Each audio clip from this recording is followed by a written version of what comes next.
બનાસકાંઠા જિલ્લામાં પોલીસની સરાહનીય કામગીરી થરાના યુવકનું અપહરણ કરી લૂંટ કરનાર 5 શખ્સોને ઝડપી પાડ્યા। બનાસકાંઠા જિલ્લામાં કાંકરેજના થરામાં ભાવેશ દેસાઈ નામના વ્યક્તિને ટેક્સ વિના સોનાનું બિસ્કિટ આપવાની લાંચ આપી મિત્રએ જ તેના સાથીદારો સાથે રાખી મિત્રનું જ કર્યું હતું અપહરણ। કારમાં અપહરણ કર્યા બાદ ભાવેશ દેસાઈ પાસે રહેલા 5 લાખની લૂંટને આપ્યો અંજામ। થરા પોલીસ મથકે અપહરણ વિથ લૂંટની ફરિયાદ નોંધાવતા પોલીસે અલગ અલગ ટીમો બનાવી ગણતરીના કલાકોમાં 5 શખ્સોને દબોચી લીધા। પાલનપુરનો કિરણ અમૃતભાઈ ઠાકોર, અમદાવાદ વસ્ત્રાલના પાર્થ શૈલેષભાઈ વાઘેલા, અમદાવાદના અર્જુન રણજીતસિંહ ઝાલા, અમદાવાદના પૃથ્વીરાજ ઘનશ્યામભાઈ મસાણી દરબાર, પાલનપુરના વિકાસ મહેશભાઈ મકવાણાને પોલીસે ઝડપી પાડી કિરણ ઠાકોર પાસેથી ₹4,97,000નો મુદ્દામાલ રિકવર કરી વધુ કાર્યવાહી હાથ ધરી।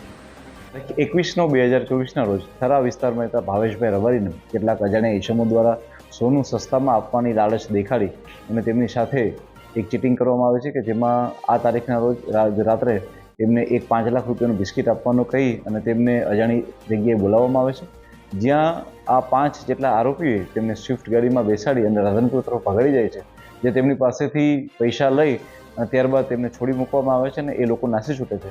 ત્યારબાદ ફરિયાદી ડરી જતા થોડા દિવસો બાદ પોલીસનો કોન્ટેક્ટ કરવામાં આવે છે। અમારા થરા પોલીસ સ્ટેશનના લોકલ પીઆઈના ધ્યાનમાં આવતા તુરંત આ વસ્તુની કોગ્નિઝન્સ લઈ ગુનો દાખલ કરી ગણતરીના કલાકોમાં જ 5 આરોપીને પકડી પાડવામાં આવે છે। આ ઉપરાંત તેમની પાસેથી જે 5 લાખ રૂપિયા અને આ ઉપરાંત જે સ્વિફ્ટ ગાડી હતી એમ તેને કુલ 9,15,000નો તમામ મુદ્દામાલ જે છે એ પણ રિકવરી કરવા દેવામાં આવે છે। જે આરોપીઓ આની અંદર સામેલ હતા તે કિરણભાઈ અમૃતભાઈ ઠાકોર જે મુખ્ય આરોપી છે, તેનું રહેવાનું જે છે એ પહેલાં થરા હતું ને હાલમાં અમદાવાદ મુકામે રહે છે।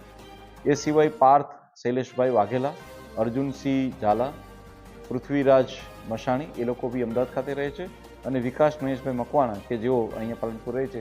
આ 5 ઈસમોએ ભેગા થઈ અને આ ઘટનાને અંજામ આપેલો હતો। જી બિલકુલ, આમાંથી જે 3 આરોપીઓ છે તેના વિરુદ્ધ આની પહેલાં પણ ગુના રજીસ્ટર્ડ થયેલા છે, જેમાં કિરણભાઈ જે ઠાકોર છે તેના ઉપર આની પહેલાં 4 જેટલા ગુના, અર્જુનસિંહ ઉપર 1 ગુનો અને વિકાસ ઉપર આની પહેલાં 4 જેટલા ગુના નોંધાયેલા છે।